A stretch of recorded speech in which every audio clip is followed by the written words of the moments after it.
বাংলাদেশের কাছে লজ্জাজনকভাবে test series হেরে একই বললেন পাকিস্তান অধিনায়ক শান মাসুদ। ঘরের মাটিতে টানা 10টি টেস্ট জয়হীন থাকে পাকিস্তান।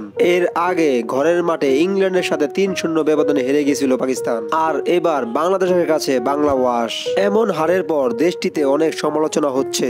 বাংলাদেশের বিপক্ষে প্রথম টেস্টে 10 উইকেটে হারার পর দ্বিতীয় টেস্টেও 6 উইকেটে হারে পাকিস্তান অধিনায়ক শান মাসুদ বলেন, দ্বিতীয় টেস্টে আমাদের বড় সুযোগ ছিল জেতা। বাংলাদেশকে মাত্র 26 রানের মধ্যে আমরা 6 উইকেট তুলতে পেরেছিলাম, কিন্তু তখন আমাদের ভুলের কারণে ম্যাচটি হারতে হলো। বিশেষ করে এই ম্যাচে আমরা শাহিন শাহ আফ্রিদি এবং নাসিম শাহকে মিস করেছি। আজ ওরা থাকলে হয়তো এমনটা হতো না। তিনি আরো বলেন, এই হারের পিছনে আমাদের ফিটনেসও ততটা ভালো ছিল না। বিশেষ করে আমাদের বোলারদের আরো ফিটনেস নিয়ে খেলতে হবে। অবশ্য বাংলাদেশের ক্রিকেটাররা খুব ভালো খেলেছে, বিশেষ করে আমাদের চেয়েও অনেক ভালো খেলেছে, তাই ওরা আমাদেরকে হারাতে পেরেছে। অবশ্যই বাংলাদেশকে কৃতিত্ব দিতে হবে। এই বাংলাদেশ এখন আগের থেকে অনেকটা শক্তিশালী। এখন বিশ্বের যে কোনো দলই বাংলাদেশের কাছে হারতেই পারে। বিশেষ করে এই মাসে ভারতের সাথে খেলবে বাংলাদেশ। আমি বাংলাদেশ দলকে শুভকামনা জানাচ্ছি। নেক্সটে ভারত বধ দেখার অপেক্ষা রইলাম। সব ধরনের খেলার আপডেট পেতে অবশ্যই চ্যানেলটি সাবস্ক্রাইব করে পাশে থাকবেন। ধন্যবাদ।